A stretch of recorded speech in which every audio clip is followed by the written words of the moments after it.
사람이 이제 홀로 있게 되는 경우가 몇 가지 경우가 있다 그랬어요. 홀로 있게 되는 게 어떤 관계 속에서 홀로 있게 되는 경우도 있고, 거리로 인해서 뭐 한국 땅 있고 미국 땅 있고 이런 거리상으로 홀로 있게 되는 경우가 있고, 상황적으로 홀로 있게 하는 경우도 있겠죠. 근데 그게 이제 세 가지 형태를 띈다는 거죠. 그런 홀로 있게 되는 원인들이 있는데, 그 근본적인 원인은 세 가지인데, 하나는 귀신의 역사로 같이 있지 못하고, 바울 서신에도 보면 내가 너희에게 가고자나 가로막혔다 이러면서 로마서에도 말씀하고 여러 군데서 나타나요. 그러니까 하나님이 이렇게 만나 보기를 원하고 함께 하기를 원하는데, 사단의 역사로 인해서 그게 이렇게 막히는 경우가 있어요. 분리, 분열, 이런 역사를 가져오는 사단의 역사로 인해서 이렇게 홀로 있게 되는 경우가 있다고 그랬어요. 그래서 이런 부분은 반드시 축복해야 돼요. 특히 사람의 축복이 필요한 사람들에게 있어서 사단이 그 사람을 축복하지 못하게 이렇게 분리나 분열, 그래서 내가 가까이 가지 못하게 하거나 그 사람이 나한테 가까이 오지 못하게 하거나 이런 역사들이 있다라는 거예요. 그래서 이거는 축기를 해야 돼요.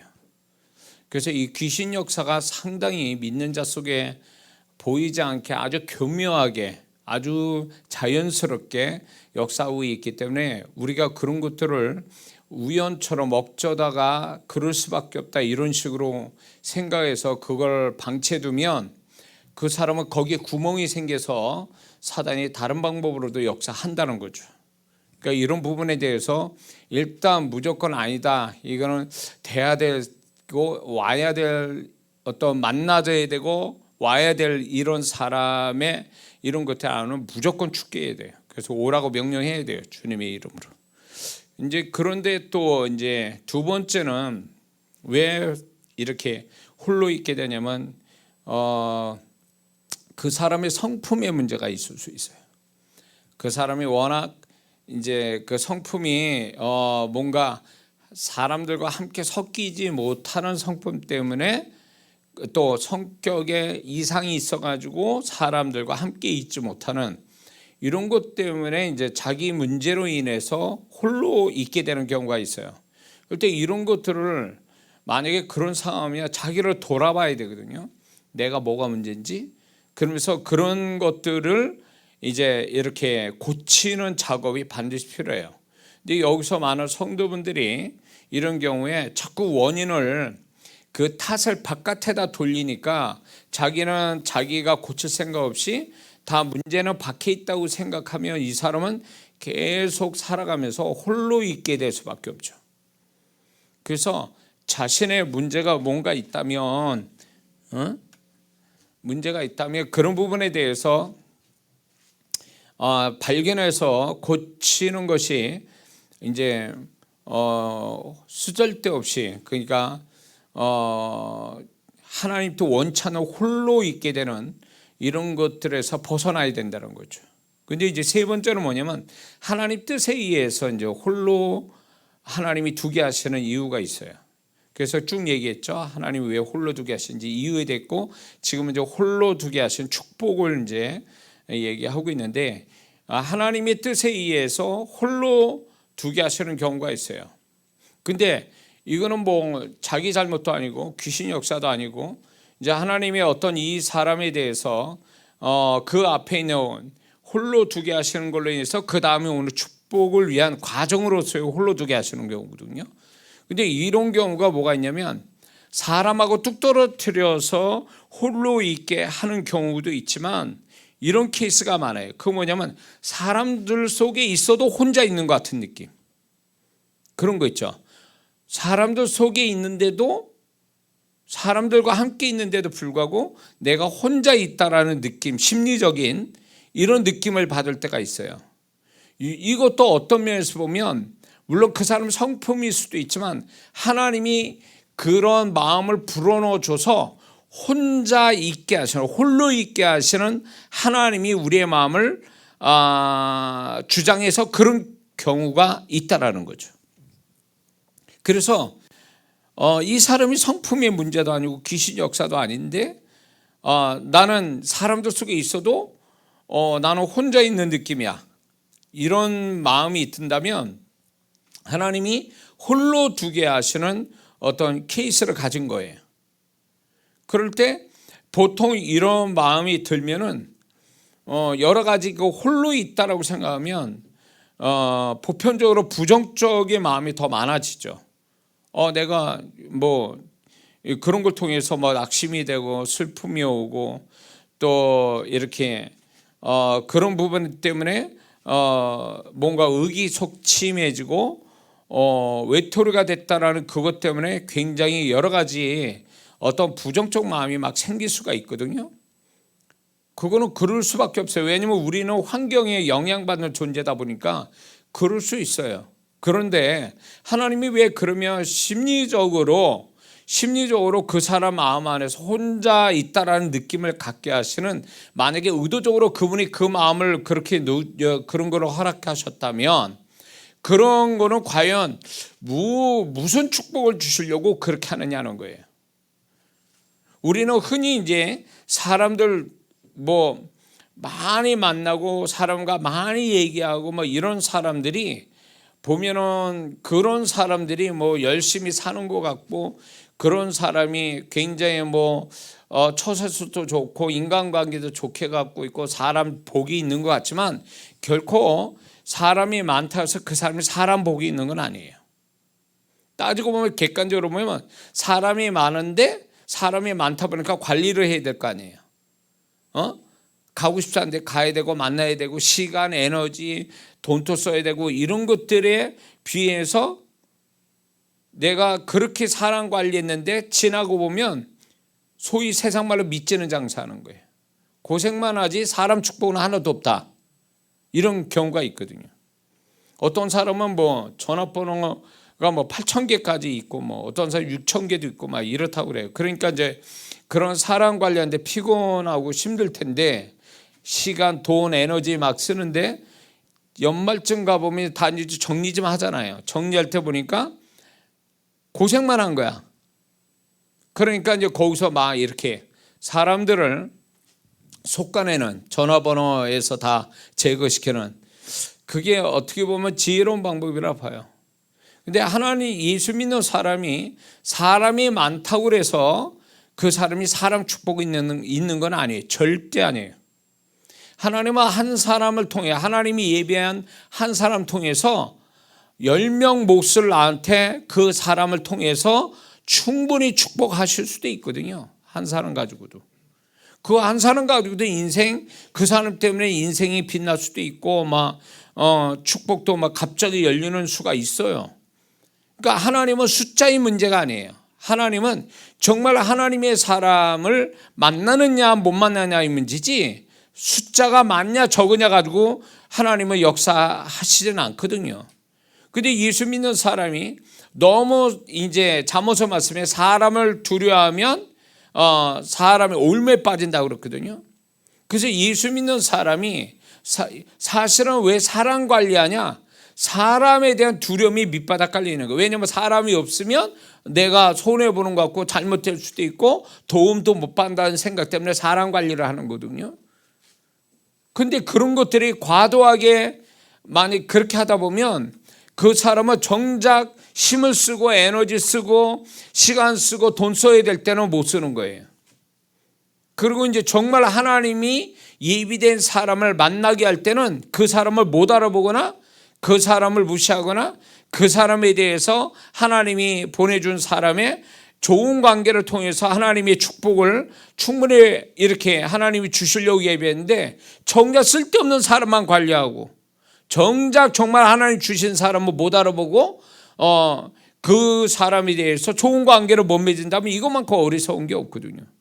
그러니까 예수 믿는 사람은 이 분별력이 떨어지면 헛고생하는 일들이 너무 많다는 거예요.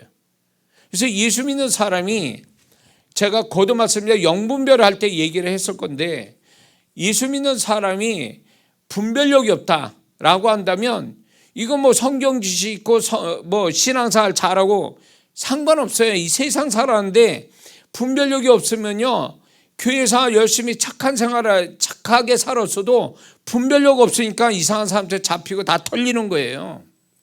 예수 믿는 사람이. 그러니까 착하되 분별력이 있어야 되는데 착한데 미련 맞아. 착한데 분별력 떨어져. 혼미해. 그러면 끝난 거예요. 그렇기 때문에 우리가 늘 기도할 때 분별력 달라고 기도하는 기도는 얼마나 중요한 문제인지 몰라요.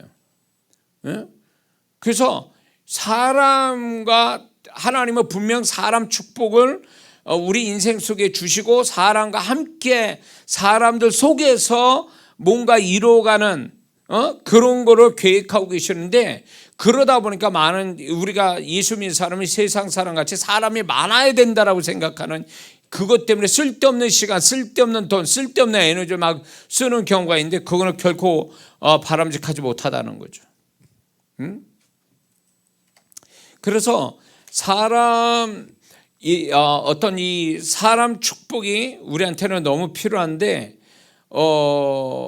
그렇다고 해서 사람이 많을 필요 없고, 사람이 아무리 적어도 그 하나님이 때마다 보내주신 사람을 통해서도 충분히 내 인생이 갈 길을 갈 수 있거든요.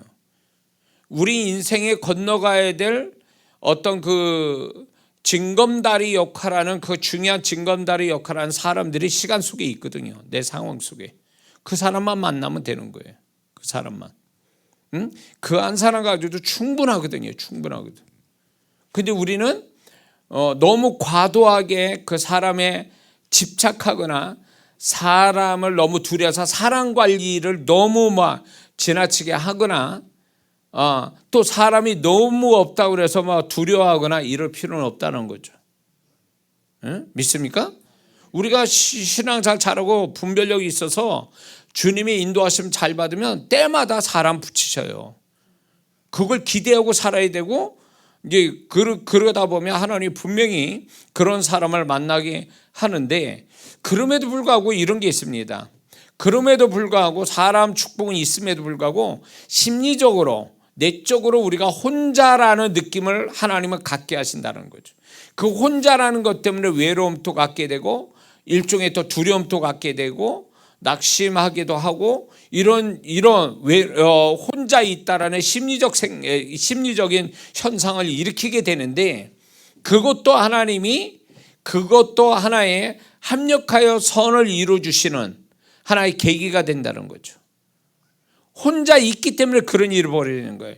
여럿이 있으면, 사람과 여럿이 있으면 자기 자신을 들여다 볼 수 없거든요.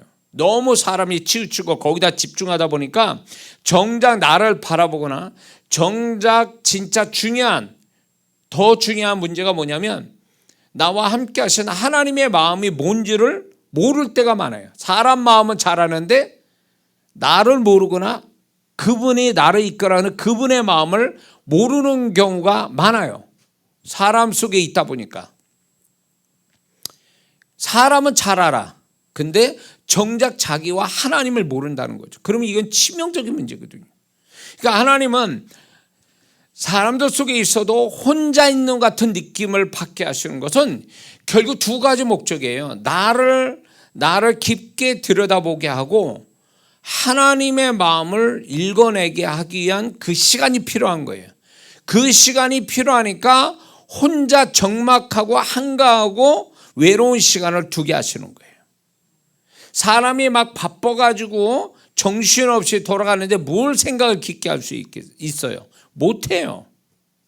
근데 우리는 홀로 있는 시간이 두렵고, 홀로 있는 시간은 한가하고, 홀로 있는 시간은 지루하고, 홀로 있는 시간은 답답하고, 이런 식으로만 생각하니까 이게 하나님 뜻은 아니라니. 이거는 혼적인 반응일 뿐이에요. 혼적인 현상일 뿐이지 이게 도움이 안 돼요. 영적인 크리스찬이 되어가는데. 이런 위험 요소도 있지만 우리가 그쪽 방향으로 보는 게 아니라 이런 심리적으로 홀로 두게 하신 걸 통해서 내 안에 나를 좀 더 자세히 들여다보는, 그렇게 되면 어떤 현상이냐면 이런 게 있어요. 제 경우를 좀 얘기하자면, 혼자 있다는 심리적인 생각이 딱 들면 내가 글을 하나 읽거나 찬양을 한번 듣거나 어떤 메시지를 이렇게 듣거나 그러면 그게 나에게 향한 어떤 하나님의 어떤 음성처럼 이렇게 확확 꽂히더라고요. 이렇게 가사 하나에, 아니면 성경 어떤 한 구절에, 아니면 어떤 누군가의 설교를 한 마디가 나한테 확확 들어와요. 근데 이게 제가 전에는 몰랐어요. 사람이 많은 속에서 시간이 없다 보니까 막 정신없이 돌아가니까 제 삶이 막 사람이 많이 상대하고 시간이 없다 보니까 모든 걸 이렇게 훅훅 지나가는 거예요. 뭐 생각할 겨를이 없어. 뭔가 이거를 딱 나에게 하나님이 나한테 내 내면이나 하나님에 대해서 알 수 있는 임팩트가 있는 어떤 이런 것들을 꽂히질 않는 거예요. 왜냐하면 막 그냥 이렇게 소위 말하면 지나쳐가는 거예요. 이렇게 차를 속도를 굉장히 속도를 내서 달리다 보면 옆에 풍경을 볼 틈이 없잖아요. 훅 지나가가지고. 그거 똑같아요. 근데 자전거 타고 간다, 걸어서 간다 그러면 옆에 풍경이 다 보이잖아요. 자세히 보이잖아요. 그런 거 똑같은 거예요. 너무 바쁘게 살고 사람들 속에 살다 보니까 모든 걸 그냥 간단하게 쉽게 아주 단순하게 아니면 얕게 이렇게 지나쳐 가버리는 거예요. 그러니까 뭐 이게 나한테 어떤 중요한 이미지가 들어오질 않아요. 어떤 자극이 안 들어온단 말이에요. 근데 홀로 있게 되면 홀로 있다는 심리적인 그런 게 딱 생기니까 성경 한번 봐도 어떤 글을 하나 읽어도 그 속에서 훅 하고 이렇게 나의 마음을 막 후벼 파는, 내 마음을 뒤집는 이런 게 나타나요. 이게 혼자 있다라는 생각에서 그런 것들이 나타나는 거예요. 어?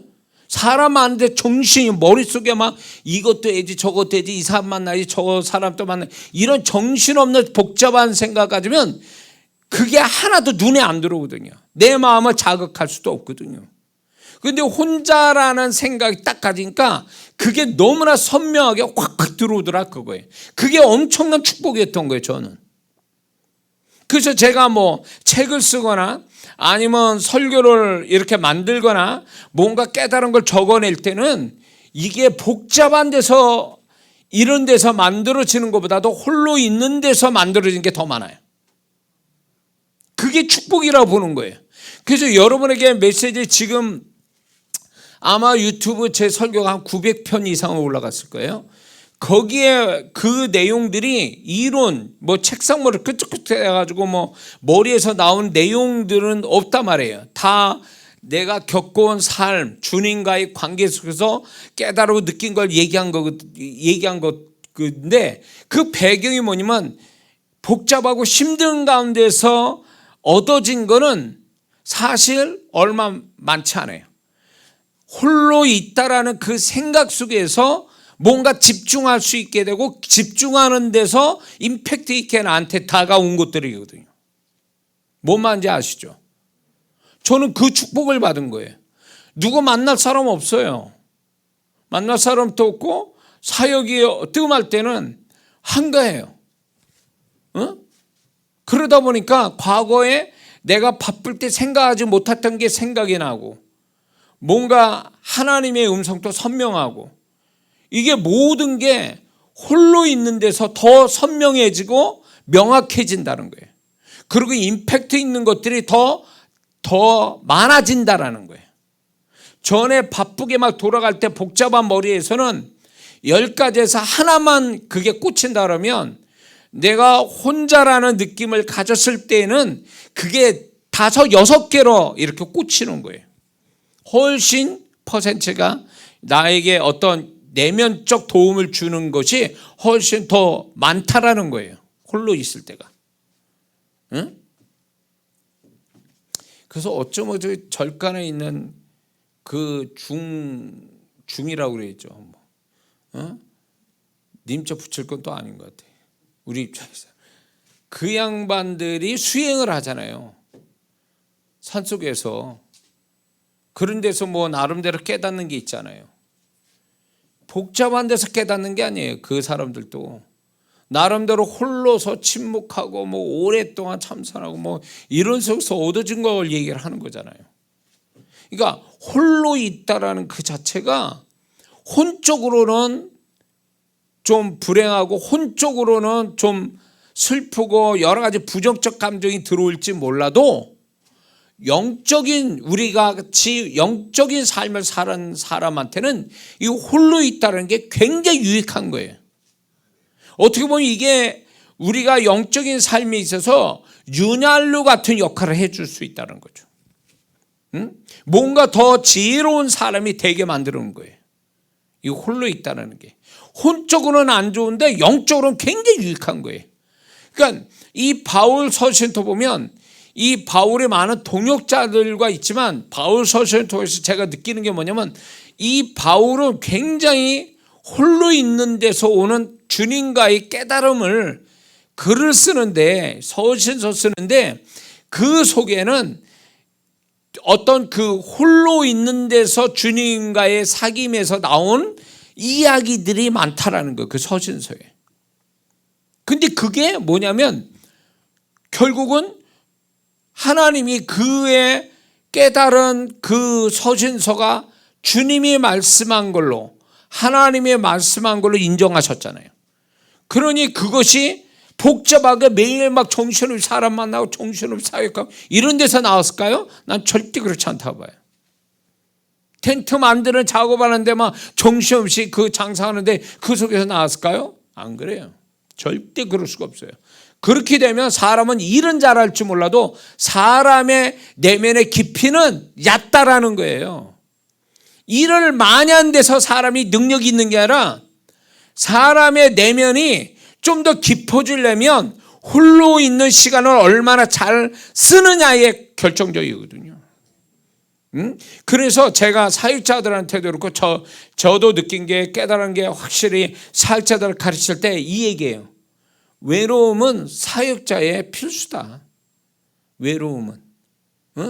그 외로움을 정말로 진짜 그거를 선하게 사용할 줄 아는 사람 돼야지 그 외로운 거를 못 견뎌가지고 그거 외로움을 외롭지 않게 만들려고 이 사람 만나고 저 일을 하고 저 취미 가지고 막 이렇게 해가지고는 목회자는 하나님과의 교통을 통해서 깊은 이야기를 성도들에게 전해 줘야 되는데 이게 뭐 마음이 이렇게 좀 하나님을 심리적으로도 홀로 있게 해서 내면을 깊게 자기를 들여다보고 주님과의 관계도 깊게 만들려고 하는 그 외로움 홀로 있게 두는 거를 싫어가지고 막 이 사람 저 사람 이 일 저 일 막 이렇게 만나면 사람이 얕다라는 거예요. 내면이. 그 얕은 데서 무슨 얘기가 나오겠냐 그 얘기예요. 그러니까 하나님은 특히 주님의 통로자 되는 사람들 사역자 되는 사람들 이 사역자 되는 사람들한테 평신도 사역자까지 포함해서 반드시 하나님이 이런 과정을 겪게 하신다는 거예요. 고난을 받는 사람들 원치 않는 고난을 받아서 누가 돕지 못하고 나 혼자 있게 되어질 때에 누구도 나를 이해 못하고 내 감정이나 내 어떤 처지를 이해 못하게 홀로 있게 되는 이 경우도 결국 홀로 있게 하는 하나님의 어떤 의도가 있고 축복이 있기 때문에 홀로 두게 하시는 거거든요. 그 홀로 있다라는 게 굉장히 불편하고 마음에 안 들고 힘들고 답답하고 외로운 거지만 그거 혼적인 문제예요. 혼적인 문제라고. 그 혼은 자연의 환경에 영향받으니까 그런 생각과 감정이 일어나는 건 정상이에요. 근데 이것이 우리를 축복하는 게 아니에요. 이런 것들이. 이걸 통해서 하나님은 영적으로 내가 더 깊이 있게 나를 이렇게 하나님이 깊이 있는 자로 만들기 위해서 그래서 존재값을 높이기 위해서 주님이 그렇게 하시는 거거든요. 근데 이걸 못 견디는 거예요. 이거를 못 견디는 거예요.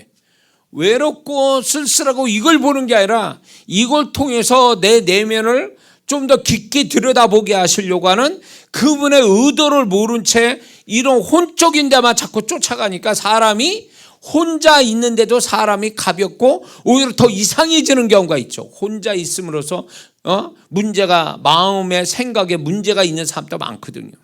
이건 다른 잘못된 방향으로 간 거예요. 혼의 영양, 부정적 영향대로 흘러갔기 때문에 이 현상이 오는 거예요. 근데 예수 믿는 사람은 그게 아니란 말이에요. 분명 아까 제가 말씀드렸지만 홀로 있는 데가 홀로 있음으로 인해서 좀 더 나를 깊게 들여다보고 나의 내면을 고치기 위한 그분의 작업이 그때 시작되는 거거든요. 사실 단어 하나에, 성경 한 구절에, 설교 한마디에 과거에 스쳐 지나갔던, 의미 없이 스쳐 지나갔던 것들이, 그것이 오늘날 내가 홀로 있다라는 그런 느낌 받았을 때 그게 확 와닿는 거죠. 그래서 그거 하나로 뒤집어지는 거지. 전에 같으면 바쁘게 사람 눈치 보고 사람에 매달리고 상황 따라 살 때는 이게 별것도 아니고 그냥 아무 의미도 없이 휙휙 지나갔던 것들이 홀로 있다라는 느낌 받을 때 그게 무게감이 딱 온다면 그 사람은 성공한 거예요. 하나님이 그런 그것 때문에 그 홀로 두게 하시는 거거든요. 중요한 걸 놓치지 않게 하기 위해서. 사람과 많이 있을 때는 놓치기 쉬운 것들, 중요한데도 놓치기 쉬운 것들은 하나님은 홀로 두게 하심으로 해서 그 중요한 걸 놓치지 않게 만드신다는 거죠. 그래서 지혜로워지는 거예요. 그래서 그렇게 해서 사람이 존재값이 높아지는 거예요. 그렇게 그거를 위하는 거거든요.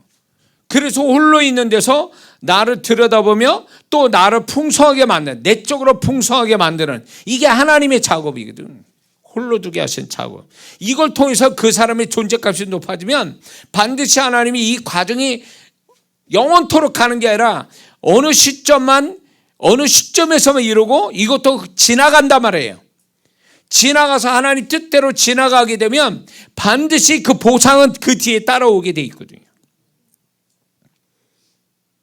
홀로 있게 함으로 인해서 자기의 내면을 풍성하게 할 뿐만 아니라 이게 결국 뭐하냐면 하나님과의 관계가 친밀해지고 하나님의 관계가 새로워진다는 거예요. 홀로 있음으로 인해서.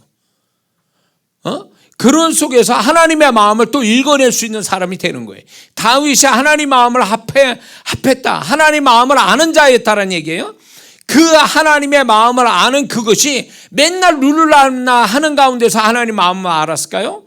그건 절대 안 그래요. 시편에, 다윗의 시편이 좋을 때 그 시편과 불행하고 힘들 때 시편이 어떻게 되냐? 힘들고 괴로울 때가 더 많은 거예요. 시편이. 다윗의 시편은요, 잘 됐을 때 시편보다 2배나 힘들고 어려울 때 만들어진 거란 얘기예요. 그 얘기는 뭐예요? 그렇게 힘들고 어려웠을 때 오히려 하나님과 관계가 더 좋았고 하나님과 더 친밀했고 하나님의 마음을 아는 자가 될 수 있었다, 그 얘기예요. 그게 이게 홀로 있는 데서 오는 축복이라는 거예요. 근데 우리는 이걸 놓치고 가는 거죠. 홀로 있으면 내가 뒤에 처진 사람, 실패한 사람, 망한 사람, 별별 없는 사람, 이런 식으로 세상 관점으로 나를 자꾸 보니까 이게 컴플렉스가 되는 거예요. 열등감의 원인이 돼버리는 거죠. 우리가 홀로 살다가 인생 끝난데 뭐가 그렇게 억울할 일이 뭐 있어요? 하나님이 함께 하셨는데. 사람들은요, 언제가 다 내 옆에. 자, 저는 여러분보다 아마 10배, 20배 이상 사람 만났을 거예요, 제가 지금까지. 그 사람들이 내가 붙잡다고 있는 것도 아니고 가라고 그래서 간 것도 아니에요. 하나님에 의해서 나는 내 갈 길을 이렇게 가고 있는데 사람들이 온 거예요. 나를 찾아서 왔고 때 되니까 또 가고, 그러니까 또 새로운 사람 또 오고, 또 그 사람들이 나와 볼일 보다가 이제 끝나면 또 가고, 이래서 왔다 갔다 그런 거예요. 사람은 언젠가는 다 떠나가요. 그러니까 저는 사역 때문에 사람들을 만나서 바쁘게 살았지만 그 속에서도 하나님이 나를 다루시고 거기서 유익함도 있지만 그거 이전에 그거보다도 또 다르면 아주 상극이 되는 또 하나 외롭고 홀로 있는, 이거는 뭐 박 목사이고 우리 자식 놈도 모르는 나 혼자만이 안고 있는, 하나님에게만 얘기되어지는, 혼자 있기 때문에 누구도 이해 못하는, 내 가까운 가족도 이해 못하는, 그래서 주님께 그런 걸 고백하고 그분의 어떤 그분의 음성 듣고 또 그런 거에 대해서 주님이 어떻게 생각하지, 그분의 마음을 찾고, 이런 과정이 있었단 말이에요. 양극단이 있었다고, 양극단이. 예? 그게 이제 저를 만든 거거든요, 실을. 예?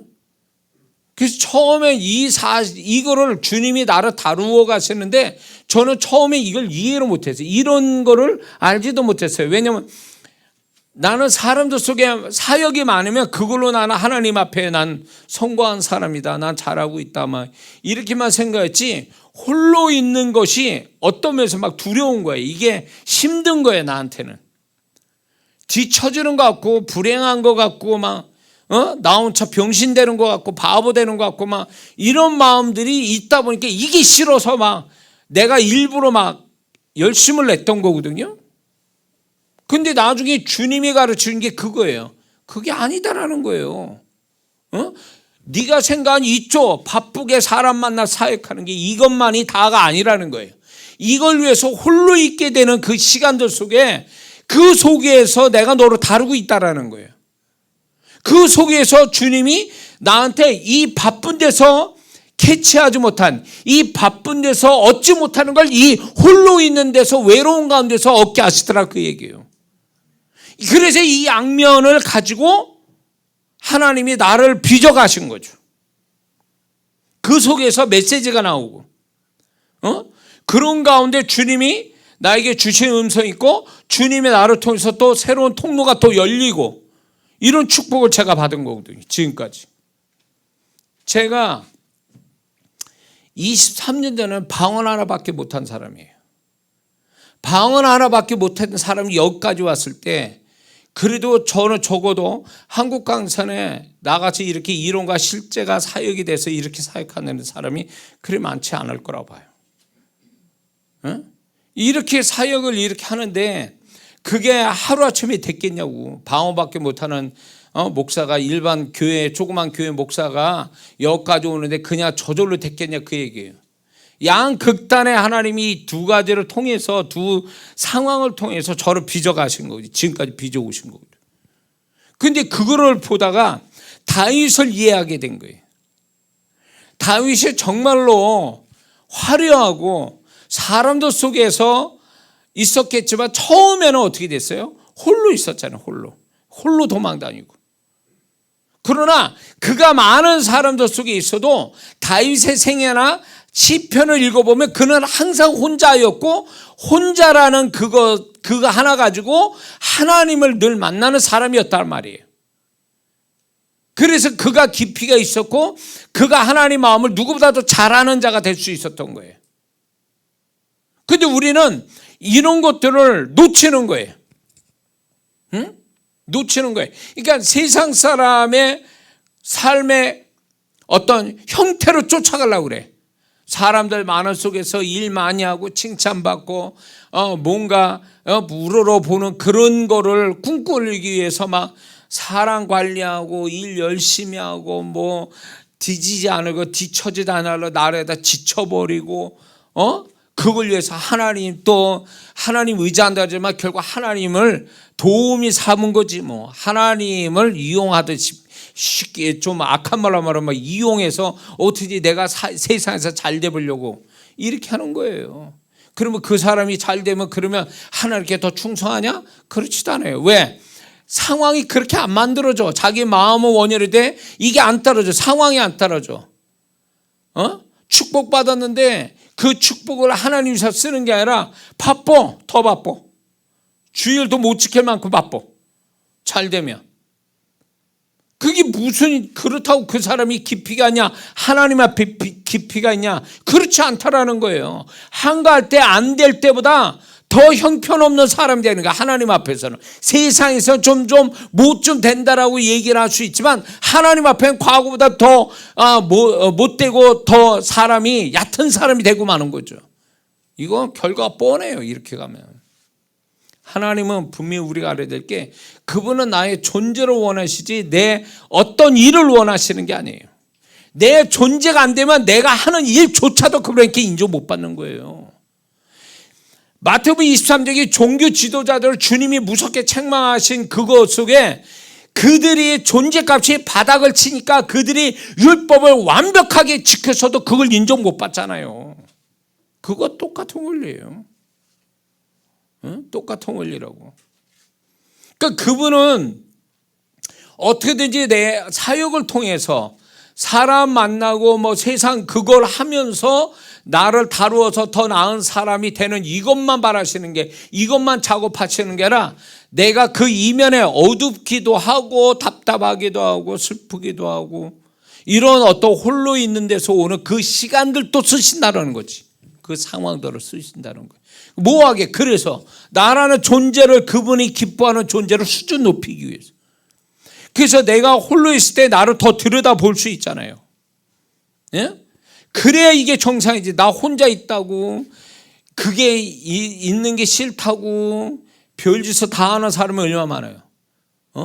게임에 중독에 빠지는 거지. 게임에 빠지든가 아니면 뭐 취미에 중독이 된 취미를 갖고 있다든가 막 이런 식으로 해서 사람이 더 망들어져 가는 거예요. 이건 하나님 뜻이 아니에요. 이건 자기가 혼에 그 부정 환경에 영향받은 혼에 쫓아가는 거예요. 혼은, 타락한 혼은요, 하나님과 원수되고 하나님 기쁘시지 못하고 하나님의 굴복하지도 못한 습성을 가지고 있거든요. 특성을. 그거대로 가는 거예요. 그거대로. 그러면 이 사람은 하나님이 홀로 두게 하신 목적이 뭔지도 모르는 거예요. 그러다 망하는 거예요. 그건 하나님의 뜻도 아닌 거예요.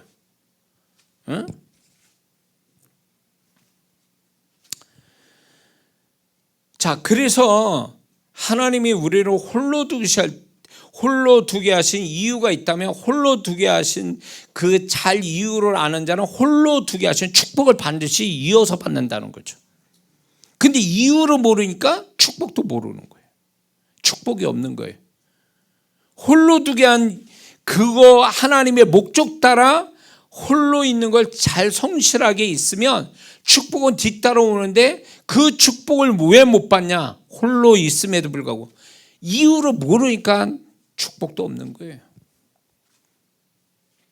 그러니까 홀로 있는 거에 대한 긍정적, 하나님이 바라시는 어떤 그분이 바라시는 내적인 태도를 가져야 되는데, 그게 없으면 이 사람은 홀로 있다라는 게 징벌과 같은 것이 될 수도 있어요. 그건 하나님 뜻이 아니에요. 홀로 있게 하실 때 무조건 우리는 이렇게 생각해요. 하나님이 나를 깊게, 내면을 깊게, 깊은 내면을 갖게 하고 존재값을 높이려고 작정을 하시고 나를 홀로 두게 하셨구나. 이게 정답이에요. 근데 사람이 홀로 있는 데서 오히려 더 컴플렉스, 열등감 같지. 그리고 사람이 이상해지는 거죠. 심리적으로 홀로 둘 때 사람이 건강한 내면을 좀 가지고 견뎌야 되는데, 그게 아니라 자꾸 이 사람이 어두워져.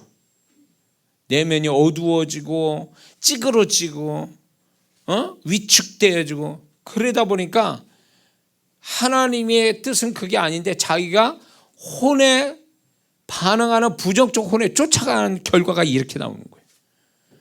이거는 하나님이 어떻게 할 수가 없어요. 본인이 그렇게 선택하고 결정해요. 내일부터 이제 얘기가 나올 건데, 하나님이 책임져 줄 수 없게 만든 성도의 태도가 있어요.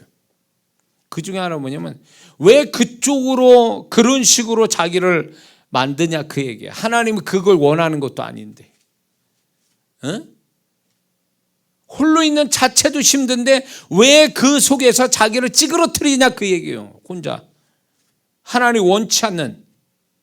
그럴수록 자꾸 뭔가 자기를 내면의 존재감 높이기 위해서, 아까 처음에도 제 간증을 했지만, 임팩트 있게 모든 나를 좀 뭔가 내면을 깊게 만들고 내면 값을 올리기 위한 그분이 나를 보게 하고 듣게 하고 말하게 하고 행하게 하는 것들을 찾아내서 그걸 존재값을 높이는 그런 데 심쓰면 이 사람은 반드시 이 시간이 헛되지 않다라는 거죠. 그럴수록 좀 더 이렇게 바쁠 때는 이렇게 깊이 있게 자기를 이렇게 하나님께 드러낼 수가 없거든요. 일 때문에, 사람 때문에. 근데 이게 홀로 있게 되면 그런 거 다 떠나도 나만의 존재를 가지고 하나님 앞에 순전하게 나를 가지고 하나님께 말할 수 있고 나를 들여다 보여드릴 수 있는 순전한 모습을 가질 수 있거든요. 그렇게 될 때에 그분이 상대적으로 그분이 나를 더 가까이 하시고 내가 과거에 알지 못했던 그분의 마음을 그분의 손길을 경험할 수 있는 색다른 경험할 수 있는 계기가 되거든요. 이 자체가. 근데 우리는 이렇게 안 해요. 다윗의 시편을 보라고. 그 시편이 괴로울 때 고통스러운데 가운데서 그가 고백한 것들을 보면 그게 혼자 고통스러워요. 누구와 같이 한 게 아니잖아요. 혼자 하나님 붙잡고 막 자기 이야기를 하는 거죠. 자기 내면을 막 적나라하게 얘기하고 그런 가운데 이 다윗이 하나님의 마음을 알게 된 거예요. 가까이 하시는, 나와 함께 하시는 하나님의 마음을 하니까 거기서 하나님의 마음을 알고 있게 되니까 이제 하나님과 이게 맞춰 돌아가는 게 되어진 사람이 된 거죠. 이걸 원하는 거예요.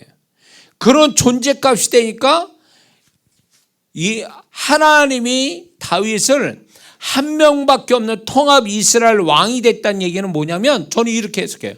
하나님이 그 당시의 사람 속에 하나님 보실 때 존재값이 1위가 다윗이었다는 걸 그런 식으로 증명했다고 보는 거예요. 한 명밖에 없는 왕이 된 거니까. 그냥 왕이 된 게 아니잖아요. 그가 정치나 군사를 가지고 왕 된 게 아니란 말이에요.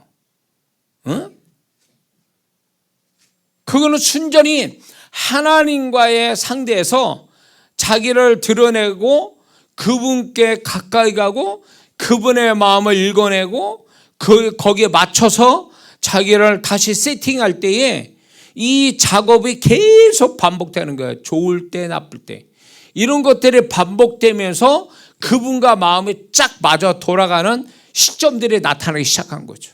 그래서 하나님이 그를 존귀 여겨서 한 명밖에 없는 이스라엘 왕이 되게 하신 거죠.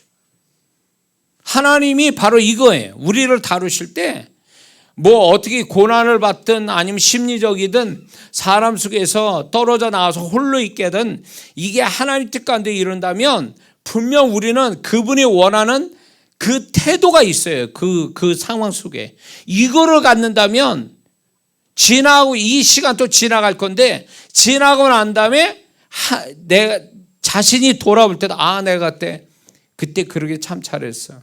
힘들었지만 혼적으로 육체적으로 힘들었지만 내가 그 시간을 하나님 깊게 만날 수 있는 계기가 됐고 나를 정말 들여다볼 수 있는 계기가 됐고 내가 고침받는 시간이 됐고 그분을 더 가까이 할 수 있는 시간이 돼서 이렇게 고백된다는 거죠.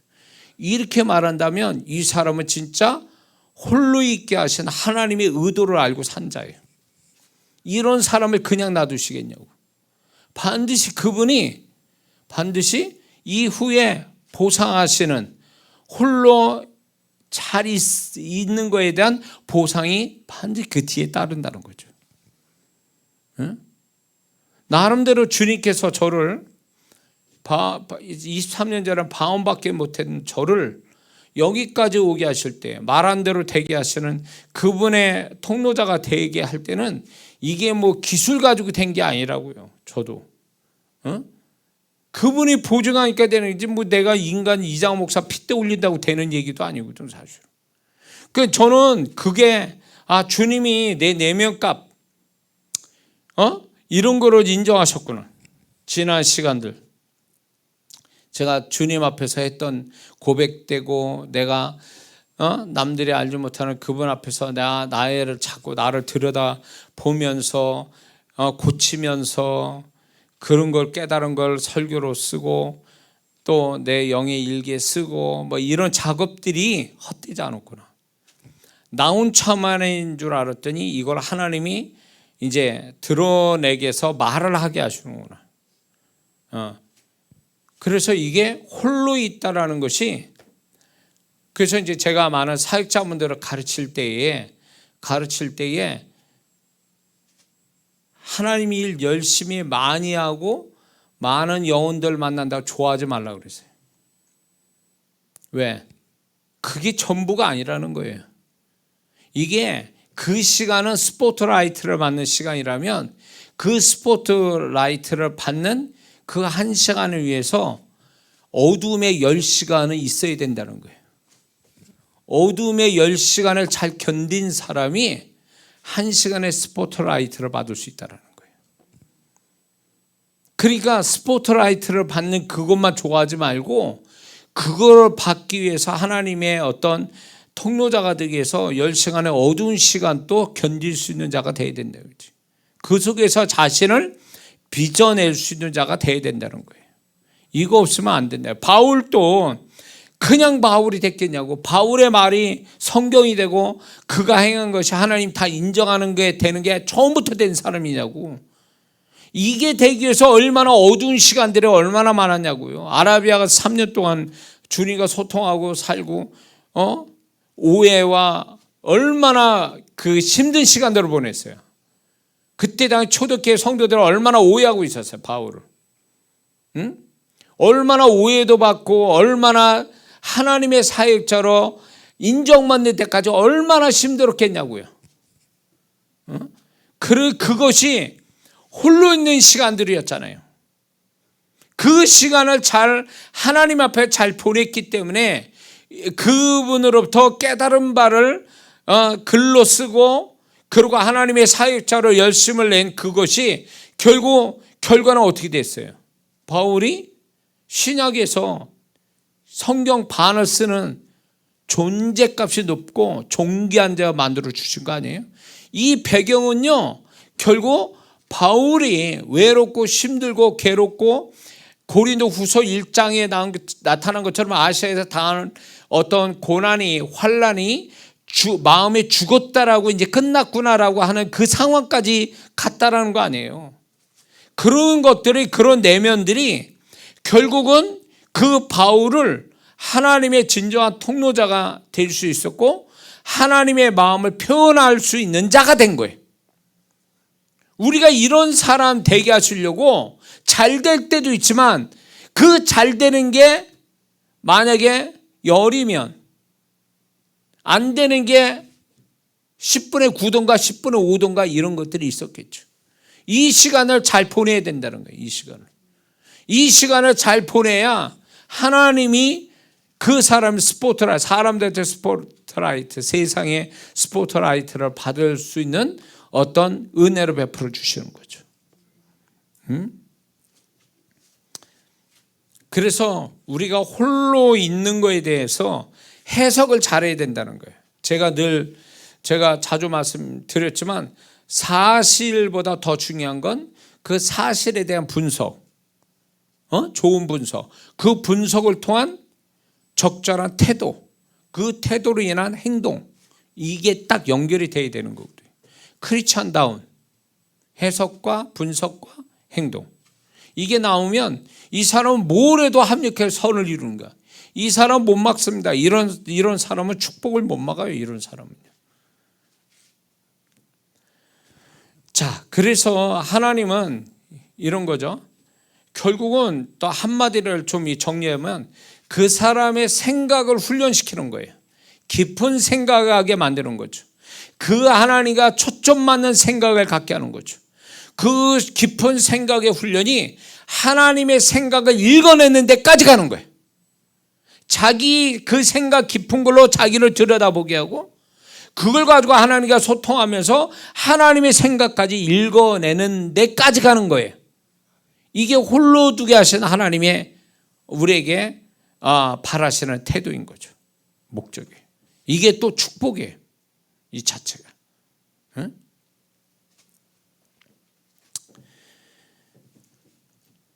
그래서 주님의 통로자로 1시간 쓰임 받기 위해서 10시간은 홀로 있는 시간을 가지고 있어야 돼요.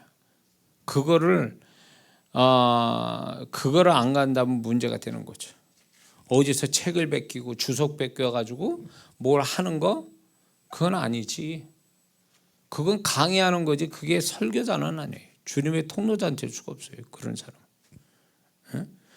나라는 인격체를 가지고 하나님이 나를 쓰실 때는요, 나라는 존재가 그분이 바라시는 존재가 될 때까지 돼야 비로소 날 쓰시는 거거든요. 바울이 전환이 돼가지고 잡아 죽이는 데서, 예수 믿는 데서 잡아 죽이는 데서 예수님을 위해서 순교당할 만큼의 그 전환점이 하루아침이 된 게 아니에요.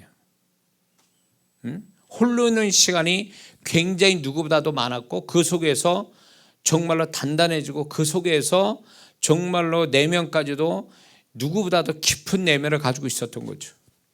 12 제자보다 더 깊은 내면을 갖고 있었던 거죠. 신약의 반을 썼다 그러면 이미 그건 증명이 된 거예요. 그가 어떤 내면을 가졌는지를. 자, 무슨 말인지 이해가 되시죠? 그래서 우리는 홀로 있게 되는, 심리적으로 홀로 있게 되는 시간이 있으면 엉뚱한 어떤 저기를 하지 말고 그 속에서 나의 내면을 들여다보고 내 내면을 깊게 만드는 뭔가 하나님이 작업이 어떤 식으로 눈에 보게 하든 귀에 들리게 하든 말을 하게 하든 어떤 그런 것들을 그분이 나한테 자극을 주실 때 그런 거 놓치면 안 돼. 그걸 계속 붙들고 깨달아가고 또 자기 내면을 고치고 또 깊어지게 만들고 그런 것들을 글로 써보고 뭐 이런 게 굉장히 중요하다는 거죠. 자, 그리고 이제 홀로 두게 하시는 축복이 뭐냐 할 때, 하나님은 홀로 두게 하실 때는요, 복잡한 마음을 버리게 만드시려고 홀로 두게 하시는 거죠. 홀로 두게 하심으로 인해서 마음을 단순하게 만드는 게 그분의 목적이에요. 그러니까 이런 게 있어요. 혼자 있는데 복잡하다? 아직 더 가야 돼, 시간이. 바쁠 때 복잡할 수는 있어요. 근데 혼자 있는데 복잡하다? 그거는 홀로 있게 하신 하나님의 의도를 모르는 거예요. 우리는 복잡한 마음이 지혜로운 줄 알지만 아니요. 하나님이 우리의 생각을 아셔서 쓸데없는 열매 맺지 못하는 장가지들이 있잖아요. 생각의 장가지가 있거든요. 감정의 장가지가 있어요. 이런 것들을 처리하는 게 홀로 있게 하는 시간이에요. 그래서 이런 쓸데없는 장가지를 치워서 단순화시키는 그것이 하나님이 홀로 두게 하신 이유가 된다는 거예요. 그리고 축복이 돼. 왜? 이 단순한 마음이 결국은 뭘 이뤄낼 수 있는 기본적 마음이 되는 거거든요. 그러니까 믿음이 있다? 저 사람 믿음이 있다 그러면 그 믿음이 있다는 얘기는요, 그 사람이 굉장히 하나님을 향하여 단순한 마음 가졌다, 이런 식으로 해석할 수가 있어요. 믿음인데 복잡하다? 그 사람 믿음 없는 사람이에요. 믿음이 있다면 단순하지. 그분의 존재와 말씀을 그냥 아주 아무 생각 없이 그거 100% 믿고 가는 거니까 그게 믿음 있는 거지. 복잡해. 이거저거 막 쓸데없는 장가지 같은 뭐 열매도 못 맺는 장가지 같은 것들이 내면에 쫙 뭐가 있어요. 거기에 뭐가 있냐고.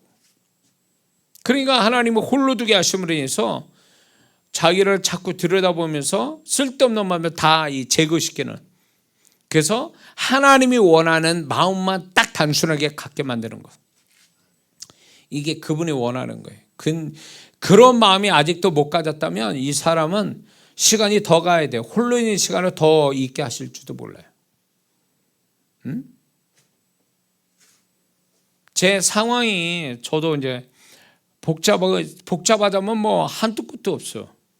근데 하나님이 저를 축복해 갈 때는요, 오로지 그분이 나에게, 좋으신 하나님이 나에게 이제부터 역사하신다. 그러니까 환경 안 보고, 내 상황 안 보고, 사람 안 보고, 재정 상태 안 보고, 그냥 무조건 그냥 그 하나님과 그분의 말씀을 단순하게 믿는 마음을 갖게 되더라고요.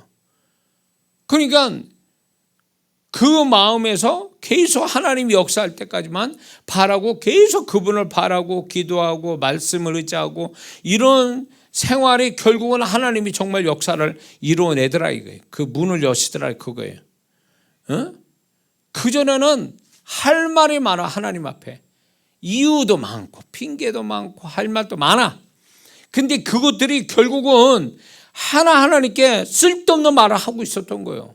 하나님이 원하는 말도 아니고 영양가 없는 말, 그분 앞에서.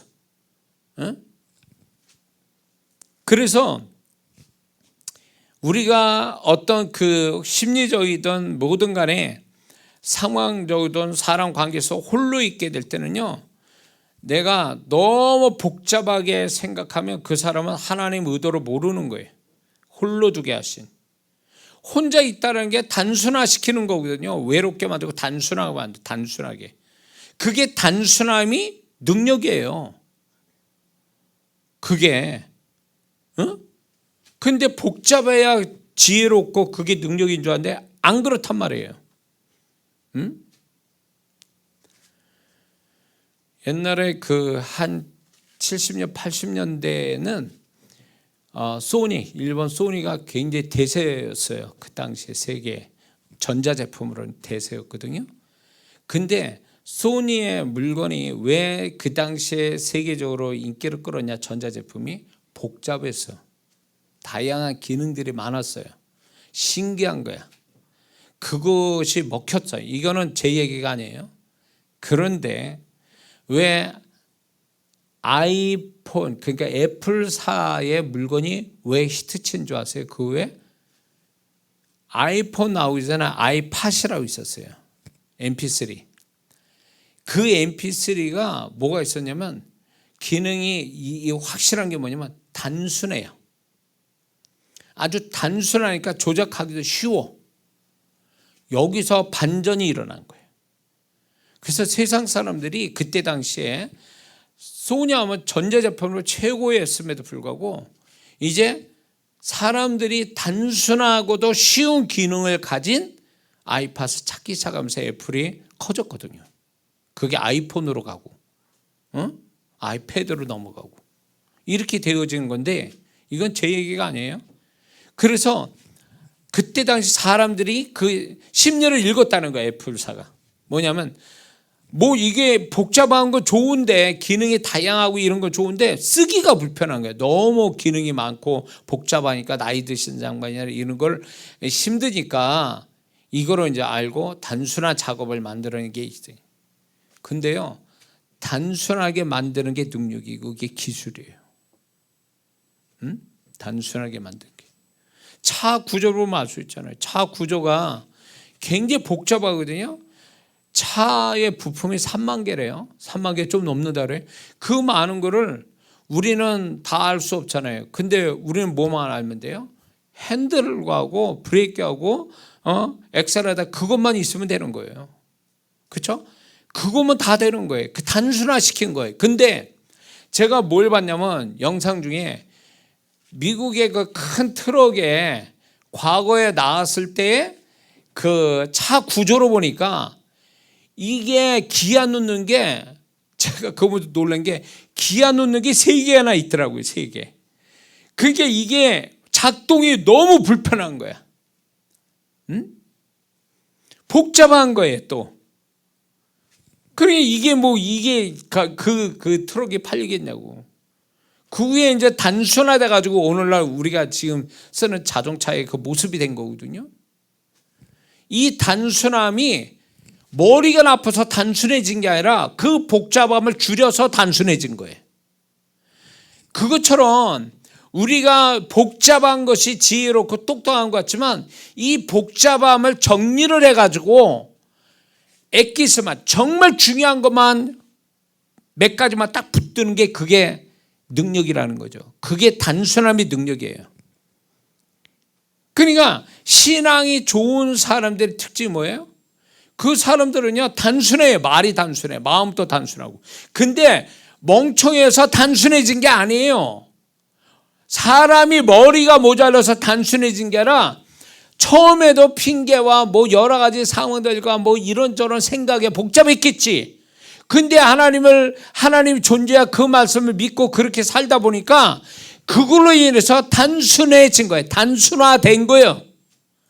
그러니까 단순함이 멍청해서 아니라 복잡함을 거쳐서 단순해지는 능력이 생긴 거예요. 그러니까 이런 사람이 말한 대로 되고 기도한 대로 되고. 왜 그래요? 신앙이 단순하니까 그래. 내면이 단순하니까.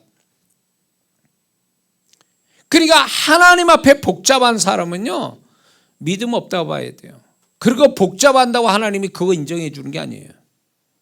근데 우리는 너무 이렇게 하나님 앞에서 이게 말이 많은데 하나님이 입장에서 들을 말이 없다.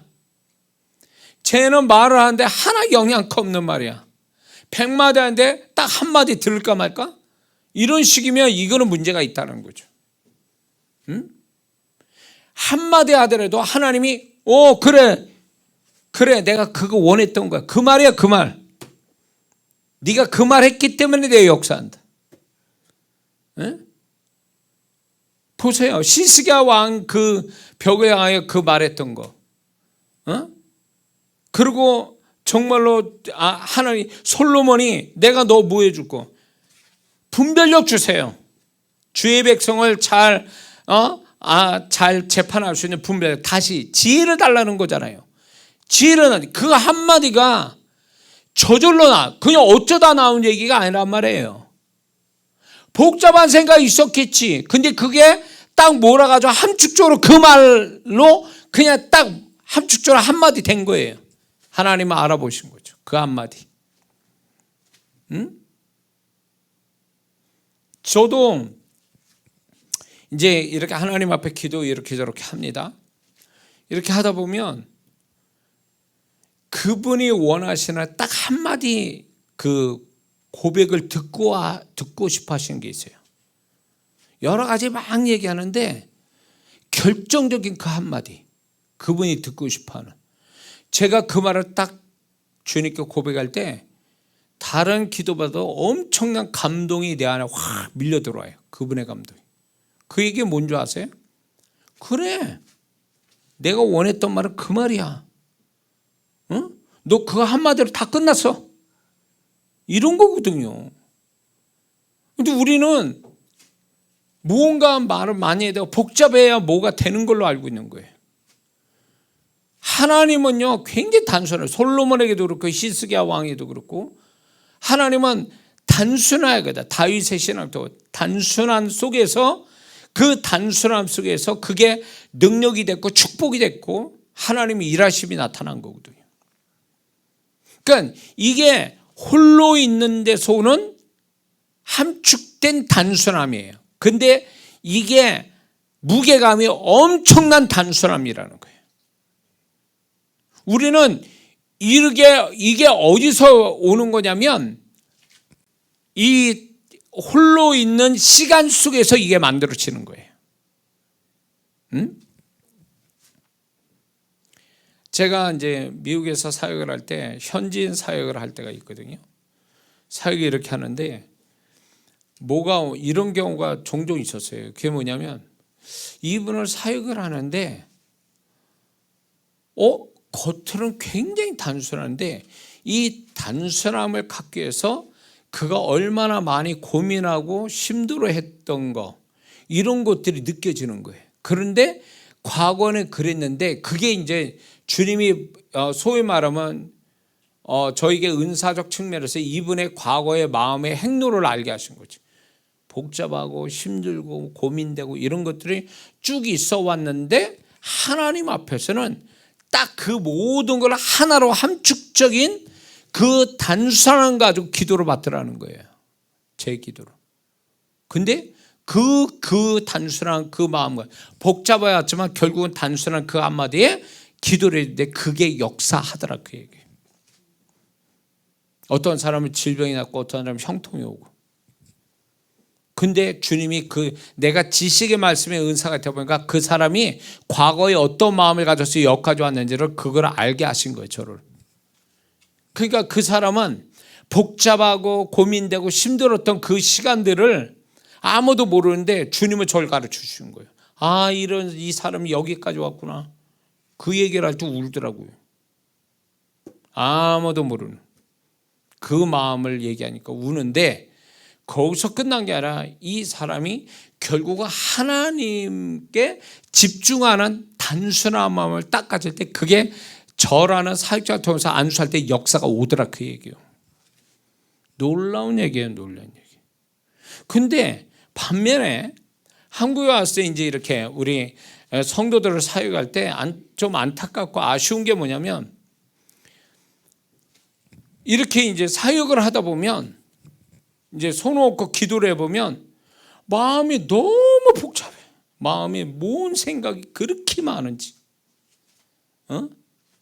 그 생각이 많으니까 주님의 역사가 임팩트 있게 강하게 그분의 역사가 안 나타나는 거예요.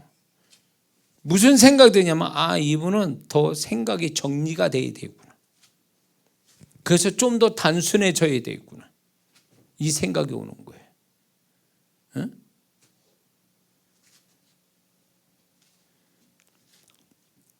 성경에 다윗이든 바울이든 뭐 누구든 간에 그 사람들이 머리가 모자라서 단순하게 말한 게 아니라는 거죠. 그 단순함이 그냥 단순한 게 아니라 복잡함을 정리해서 온 함축적이고도 무게감 있는 단순함. 하나님은 알아보신 거예요, 그 단순함을. 응? 그러니까 교회에서 막 기도하는 분들 이제 집회하다 보면 막 기도 엄청 하는데, 엄청 하는 성도 중에 딱 구분이 돼요. 어떻게 되냐? 기도하면서 정리돼서 단순해진 사람이 있는가 하면, 기도를 해도 여전히 그 생각은 복잡하고 온갖 생각 다 가지고 있고, 딱 부류가 나눠져요. 응?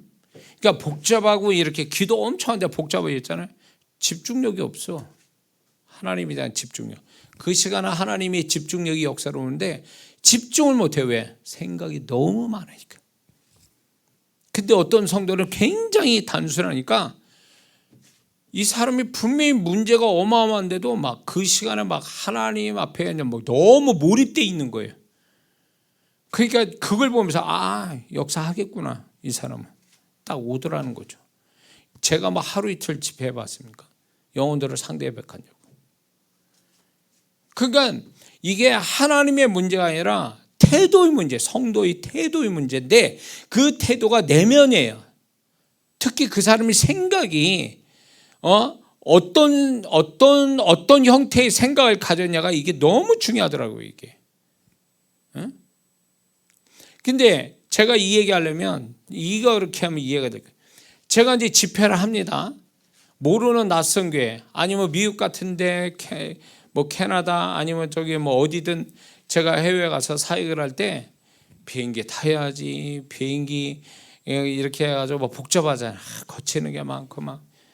그러니까 너무 힘들어. 거기에다가 만약에 교회에 또 이런 성도 있어요. 집회 가는데 속을 홀라당 뒤집었네. 집회 가야 되는데, 미국 가야 되는데 속을 홀라당 뒤집어가지고 내가 비행기에서 몇 시간 울었는 줄 몰라. 비행기 눈을 퉁퉁 부어가지고 비행기에서 내린 적이 있어요. 속을 홀라당 뒤집어 놓는 거야 막. 그래가지고 이제 집회를 갑니다. 힘들게 막 이렇게 했는데 생각이 많아지는 거예요. 많아지니까 문제가 뭐냐면, 많아지는데 내가 기도는 합니다. 평상시 같이 집회를 기도하는데 생각이 많아지니까 메시지 영감도 안 오고 능력도 안 나타나. 그분의 통로자가 돼야 되는데 그게 안 나타나요. 얼마나 그게 나를 무섭게 만드는지 몰라요. 내가 무섭더라고. 그렇게 되면은 이 성도분들은 내가 어떤 사역자인 줄 알고 기대하고 왔는데 막 진짜 이거 막 진땀 나는 거예요. 왜? 내가 그분의 통로자가 아니고 혼자 악 쓰는 거 있잖아요. 그런 형태가 나타나니까. 그래서 성도들은 모르잖아요. 내가 늘 했던 그런 모습으로 하고 있는데. 근데 문제는 뭐냐면 너무 생각이 많은 데서 집회를 하니까 마음에 상처받고 상태에서 집회를 하니까 안 되더라, 그 얘기고.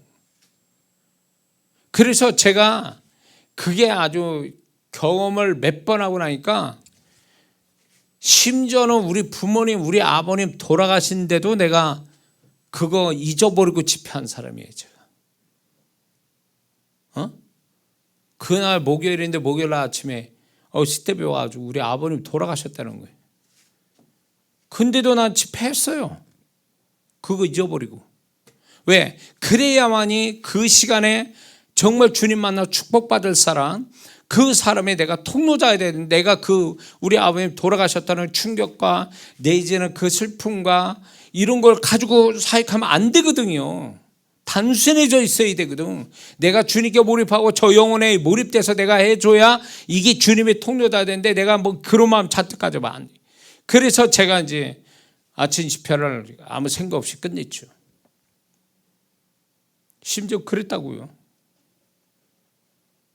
그 이제 우리 어머니가 돌아가실 때, 내가 미국 집회가 잡혔어요. 그래가지고 집회를 해야 되는데 복잡한 거예요. 우리 어머니 내가 분명히 이제 주님께서 제가 마음을 주신 게 얼마 못 사시겠구나. 내가 집회하는 동안에 돌아가실 수도 있구나, 미국에.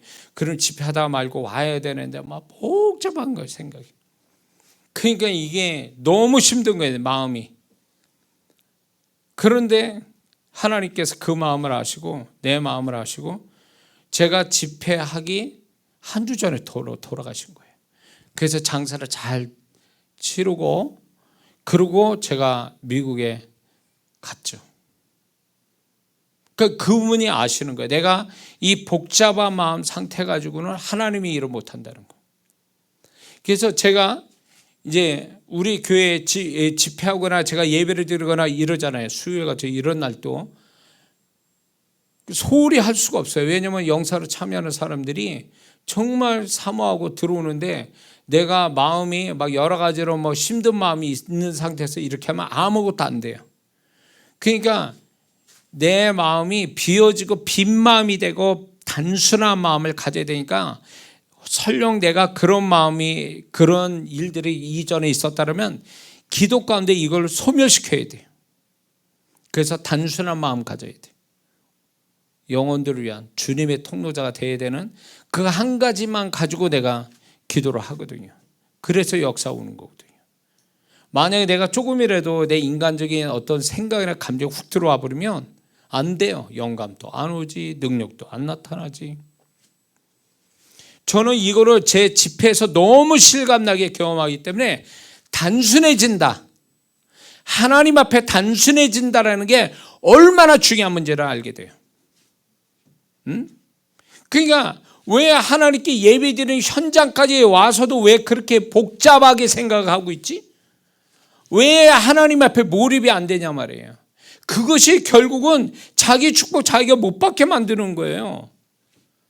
그러니까 이것이 결국 뭐냐면, 홀로 있는 데서 단순해지는 법을 배우면 이게 훈련이 돼서 이게 되어진 사람, 단순화에 훈련이 된 사람은요, 어느 상황에 딱 들어갈 때 스스로 단순해지는 능력이 나올 수 있어요.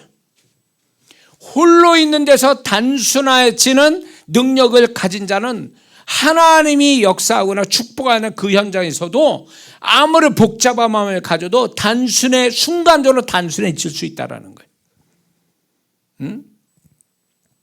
그래서 여러분들이 하나님의 역사는 그 홈페이지도 보면 간증들이 그분들이 복잡한 마음을 갖는 데서 역사 안 와요.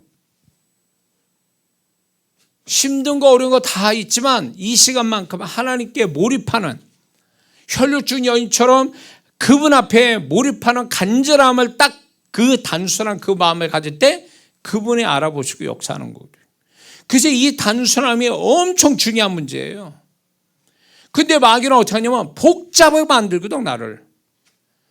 그래야 복잡하게 생각해야 그게 내가 지혜롭고 똑똑하고 이게 내가 뭔가 세상을 제대로 살아가는 것처럼 생각하게 만들거든. 근데 왜 그게 하나님 앞에까지도 그런단 말이에요. 하나님은 단순해지라는데 마귀는 계속 복잡하게 생각해. 너 이것도 생각하고 저것도 생각해. 그래서 사람을 복잡한데 기도할 힘도 잃어버려. 말씀이 눈에 안 들어와. 찬양 소리 안 들어와.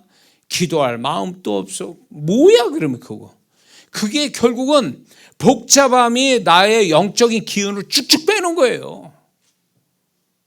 응? 그러니까 그렇게 돼버리니까 결국은 마음 정리가 단순함이 안 되니까 결국은 안 되는 거예요. 영적인 작업이 안 되는 거예요. 영적 작업이 안 되는 거예요. 몰입이 안 되고 은혜도 안 되고 즐거움도 없어요. 영적인 즐거움도 없고. 그러니까 이게 하나님께서 이 단순해진다는 거, 이게 얼마나 중요한 문제예요. 제가 집회할 때요, 귀신이 얼마나 역사하는지. 은혜 받은 사람이 집회 시작하려는데 와가지고 이상한 헛소리 해가지고 홀라당 내 마음 뒤집는 사람도 한둘이 아니거든. 그러니까 집회하면 영적 전쟁이 일어나는데, 이거는 뭐 제대로 이렇게 분별력 없는 성도들이 막 그냥 치고 들어오는데, 나는 영적으로 예민하고 막 이런 상태니까 막 한마디 두마디씩 하면 막 뒤집어지거든요. 그런데 이제 그런 식으로 막 뒤집어가지고 제가 그런데 마음 쓰게 하고 주님께 집중하지 못하고 복잡한 마음을 갖게 만드는 사단의 역사가 늘 있어 왔거든요. 늘 있어 왔다. 근데 이게 나만 그러겠습니까? 저만 그러겠어요? 여러분도 마찬가지예요. 정말 중요할 때 하나님께 몰입해야 될 때 몰입이 안 돼. 복잡한 마음을 자꾸 누워져가지고. 근데 이 복잡한 마음이 왜 사라지지 않느냐, 왜 복잡한 마음이 순간적으로 단순화지질 않느냐 할 때, 이거는 홀로 있는 데서 단순화된 어떤 단순해지는 능력을, 단순화된 훈련을 자주 안 해봐서 그런 거예요. 자주 안 해봐서. 복잡한 그 자체로 있으면 안 돼.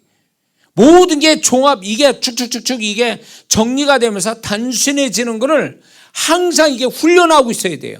근데 이게 언제? 복잡한, 그러니까 바쁘게 돌아가는데 그게 안 된단 말이에요. 그러니까 홀로 있는 데서 이게 훈련이 돼야 되는 거예요. 이게 단순화된 이 훈련이 자주 되면은 아무리 복잡하다 하나님 앞에 내가 나아갈 때 단순해질 수 있거든요. 그러면서 집중력이 생기고, 그러면서 주님에 잡히고 막 이런 역사들이 오는 거거든요. 우리는 이게 너무 중요하다는 거 잊지 말아야 될 줄 믿습니다. 그래서 홀로 두게 하신 이 두 가지 축복, 여러분들이 가지고 정말 더 축복된 존재가 되기를 주의 이름으로 축원합니다. 기도합니다.